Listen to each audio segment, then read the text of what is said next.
जानकारी लेकर आए इस विषय पे कि जो लोग अपने धर्म को बदलना चाहते हैं, जिन लोगों ने जन्म से उनका परिवार किसी प्रकार से आध्यात्मिकता से नहीं जुड़ा हुआ था, धर्म के उनको ऐसा ज्ञान नहीं मिल पाया जो वो जानना चाहते थे, तो उनको कुछ लोग मिलते हैं या जान पहचान के या मित्र होते हैं जो किसी अन्य धर्म से जुड़े हुए होते हैं। वो कहते हैं कि आप हमारा जो धर्म है इसे आप अपना लीजिए, और वो उस धर्म से संबंधित आपको ज्ञान देते हैं, बातें बताते हैं, पुस्तकें पढ़ने को देते हैं, और आप उन्हें पढ़ के और फिर उस धर्म के प्रति आपकी आस्था जागृत होती है और आप उस धर्म को अपना लेते हैं और उसी धर्म के हो जाते हैं। तो क्या ये सही है? क्या इस मार्ग से आपको मोक्ष मिल सकता है? तो एक बात बता दें आपको, जिस तरह से एक 12वीं में पढ़ने वाला विद्यार्थी, 12वीं कक्षा में पढ़ने वाला विद्यार्थी अगर पूरे साल भर, पूरे वर्ष भर 12वीं कक्षा की में जाके बैठेगा ही नहीं और 5वीं कक्षा में जाके बैठेगा, तो क्या आपको लगता है कि उसको 12वीं कक्षा में पास कर दिया जाएगा? बिल्कुल नहीं किया जाएगा। बस वैसा ही धर्म के विषय में होता है कि जैसा कि भगवान श्री कृष्ण ने भगवत गीता में कहा है कि आप जिस धर्म में जन्म लेते हैं उसी जन्म में अगर आपकी मृत्यु होती है तो ही आपका मार्ग आगे का सुलभ होता है, और उसी धर्म में रहकर अगर आप कर्म करते हैं तो ही आपके जो पुण्य होते हैं उनकी गणना होती है। अन्यथा अगर आप जन्म के बाद जिस धर्म में आपका जन्म हुआ है उस धर्म को छोड़कर अगर आप दूसरा धर्म अपनाते हैं, स्वीकार करते हैं, तो आपको उसका कोई भी पुण्य नहीं मिलता है, आपको मोक्ष नहीं मिलता है। अगर कोई भी व्यक्ति हिंदू धर्म में उसका जन्म हुआ है, हिंदू धर्म में जन्म होने के बाद अगर मान लीजिए कि वो 20-22 साल तक का उसकी उम्र होती है और उसको किसी भी प्रकार से अध्यात्म से वो नहीं जुड़ पाता है, इस अवस्था में ऐसे कोई हालात बनते हैं कि वो किसी अन्य धर्म को अपना लेता है और उस धर्म में रहकर वो कितने भी अच्छे काम करेगा, चाहे वो अपनी जमीन जायदाद सब कुछ बर्बाद कर दे, चाहे वो कितने भी अच्छे काम करने का प्रयास करे, दूसरे धर्म में रहकर अगर आप कोई भी कार्य करेंगे तो उसका पुण्य आपको नहीं मिलेगा। इस बात को ध्यान रखना। आप 84 लाख योनियों का जो चक्र है उसी में पड़े रहेंगे, उसी में आप चले जाएंगे, आपको कोई पुण्य अर्जित नहीं कर पाएंगे। आप अगर हिंदू धर्म में जन्म आपका लिया है आपने, का मतलब यह है कि आपके पूर्व जन्मों में न जाने कितने बार आपने मनुष्य जन्म लिया होगा और अच्छे कर्म किए होंगे जो भगवान ने आपको हिंदू धर्म में जन्म दिया है। बहुत सोच समझ के एक गणना के अनुसार आपको जन्म मिला है भारत की भूमि पे। तो ये कितनी पवित्र बात है, कितनी पावन बात है कि आपको भारत भूमि जैसी पवित्र पावन धरती पे आपको जन्म मिल चुका है।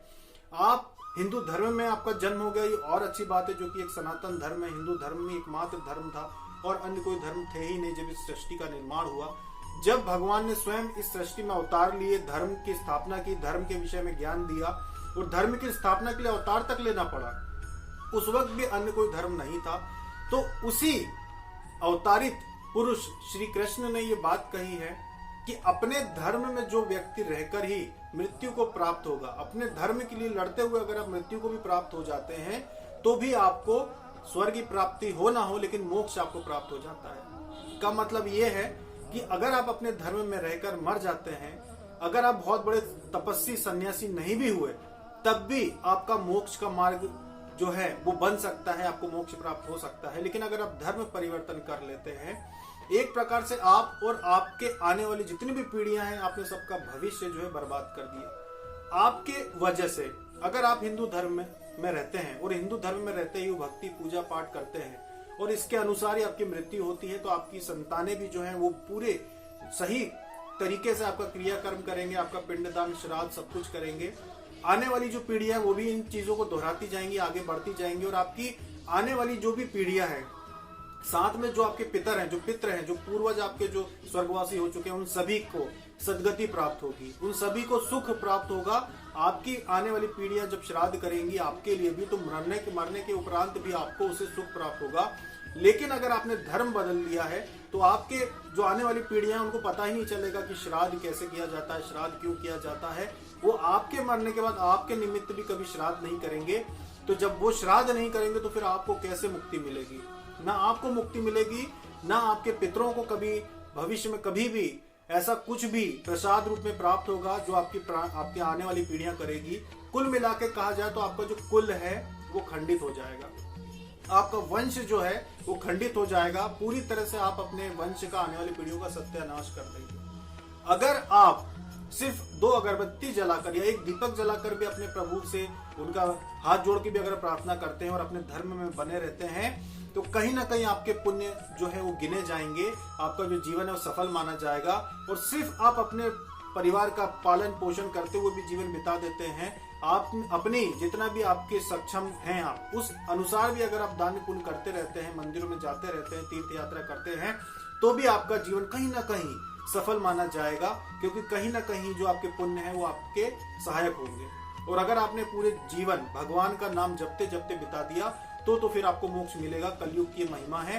भगवान श्री विष्णु ने गरुड़ पुराण में ये कहा है कि जो भी व्यक्ति कलयुग में सिर्फ नाम भी जपेगा, नाम का भी अगर स्मरण करता रहेगा तो भी उसे मोक्ष प्राप्त हो जाएगा। इतना बड़ा आशीर्वाद दिया है। फिर सोचिए कि कलयुग में जन्म लेके और हिंदू धर्म में जन्म लेकर अगर भारत भूमि में जन्म लेके अगर आप धर्म परिवर्तन कर लेते हैं, अन्य धर्म में चले जाते हैं, तो न सिर्फ आप खुद का सत्यानाश करते हैं बल्कि अपने आने वाली पूरी पीढ़ियों को, यानी कह लीजिए कि आपका वंश समाप्त हो गया, आपने सबका सत्यानाश कर दिया। आप तो 84 में चले जाएंगे, हो सकता है 1000 साल बाद, 10,000 साल बाद दोबारा आपका जन्म हो जाएगा और फिर वो निश्चित है कि भारत भूमि में नहीं होगा, क्योंकि आपने जब वो मौका आपको मिला था तो आपने धर्म परिवर्तन करके अपने इस भारत भूमि में अपने वो मौका गवा दिया, तो दोबारा वो नहीं मिलेगा। भारत भूमि में फिर दोबारा आपको जन्म नहीं मिल पाएगा। ये बहुत ही पुण्यों की वजह से मिलता है, बहुत ही अच्छे कर्मों के बाद ही भारत भूमि में आपको जन्म मिलता है।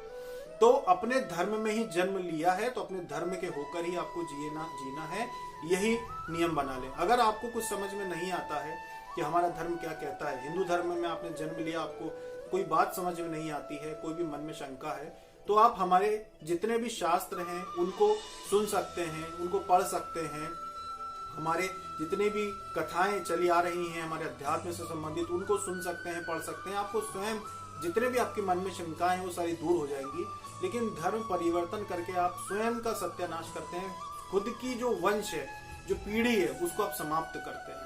एक प्रकार से कहा जाए तो आपका जो नाम है आगे चल के वो समाप्त हो जाएगा। एक समय था जब भागीरथ जैसे महात्माओं ने अपने पूर्वजों को, अपने कुल को उद्धार के लिए माँ गंगा को इस पृथ्वी पे अवतरित किया, और आज एक समय ये है कि आप बिना सोचे समझे अपने उन्हीं पूर्वजों का पूरी तरह से सत्यानाश करते हैं और धर्म परिवर्तन के विषय में सोचते हैं। तो ऐसा ना करें। ये जो कार्य करते हैं लोग, ये ज्ञान की कमी की वजह से करते हैं। एक व्यक्ति थे, उनके घर में हमने देखा कि उनकी पत्नी जो थी वो बहुत ज्यादा बीमार रहती थी। उनको जो है फेफड़ों से संबंधित बहुत ही बड़ी समस्या थी, जिस वजह से उनका लाखों रुपए का खर्चा हो रहा था। समस्या ये थी कि उन्हें अपने धर्म के विषय में पता ही नहीं था।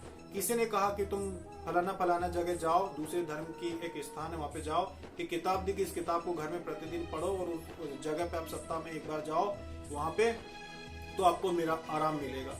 और उन्होंने ऐसा करना शुरू कर दिया। उन्हें कोई ज्ञान ही नहीं था कि हमारे खुद के धर्म में इन चीजों के विषय में क्या दिया गया है, कि किसी के घर में अगर बीमारी आती है, किसी के घर में अगर कोई दिक्कत आती है तो क्या करना चाहिए, किस तरह से अपने धर्म का पालन किया जा सकता है। ये ज्ञान उनको था ही नहीं और नादानी में उन्होंने दूसरे धर्म में आना जाना शुरू कर दिया। फिर संयोगवश उनके ही क्षेत्र में, उनके ही मोहल्ले में एक बार श्रीमद् भागवत कथा चल रही थी। 7 दिन तक उन्होंने कथा सुनी और तब उनको अपनी गलती का एहसास हुआ कि मुझे ज्ञान नहीं था और मैंने कितनी बड़ी गलती कर दी कि सिर्फ घर में एक थोड़ी समस्या चल रही थी और अज्ञानता में मैंने ऐसा कदम उठा लिया।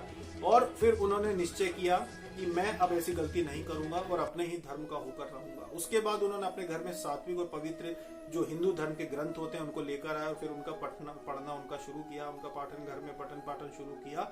और उसके बाद उनको काफी ज्ञान जो हमारे हिंदू धर्म का है वो हो गया।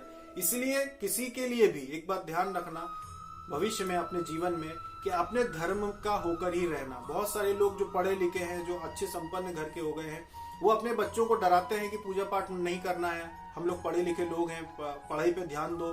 घर में अगर गलती से अगरबत्ती ले आए बच्चे या दीपक खरीद के ले आए कि हम दीपक जलाएंगे, तो उनको बहुत ज्यादा चिल्लाना डांटना कि ये ऐसा क्यों किया, तुमने दीपक क्यों लेके आए। देखिए, एक बात ध्यान रखना कि आप अपने आने वाली पीढ़ियों को अगर सुरक्षित करना चाहते हैं तो अपने बच्चों को धर्म से जोड़ें, उन्हें रोके नहीं। हो सकता है कि आपने ऐसा माहौल आपको बचपन से ना मिला हो कि आप पूजा पाठ करें और आप पढ़ाई लिखाई में ही हमेशा रहे और आज आप बहुत ज्यादा सुख संपत्ति से आप परिपूर्ण हैं। लेकिन अपने बच्चों को धर्म से जोड़ना बहुत आवश्यक है, जिससे आने वाले समय में आने वाली पीढ़ियां हैं वो भी धर्म के मार्ग पे चले। और ये कोई बहुत बड़ी बात नहीं है, हाथ में झंडा लेके आपको सड़कों पे घूमने की जरूरत नहीं है। ऐसी कोई भी आवश्यकता नहीं कि हाथ में झंडा उठा के और आप सड़कों पे घूमे। सिर्फ आपको अपने घर में रह के अपने जो भी प्रभु का भजन करना है, अपने बच्चों को सिखाना है, इतना ही करना है अपने धर्म में रहकर आगे बढ़ने के लिए। जबकि अन्य धर्म से अगर आप जुड़ते हैं या जाते हैं तो आपको सड़कों पर भी लेके जाएंगे, वो आपको सड़कों पर बुलाएंगे, आपको अलग अलग जगह अलग अलग सभाएं मीटिंग होंगी, आपके दिमाग में गलत चीजें भरी जाती हैं, आपको गलत कार्य करने को कहे जाते हैं। इससे अच्छा तो अपना हिंदू धर्म है कि जब आपको बस सिर्फ कथा सुननी हो तो बाहर जाएं या फिर अपने घर में ही रहकर आप पूजा पाठ कर सकते हैं। इतना सुलभ और सरल धर्म जब आपका उपलब्ध है, जहाँ पे आपका जन्म हुआ है, तो फिर अपने मार्ग से नहीं भटकना चाहिए सिर्फ अज्ञानतावश। अभी तक के लिए इतना ही। जय श्री कृष्ण।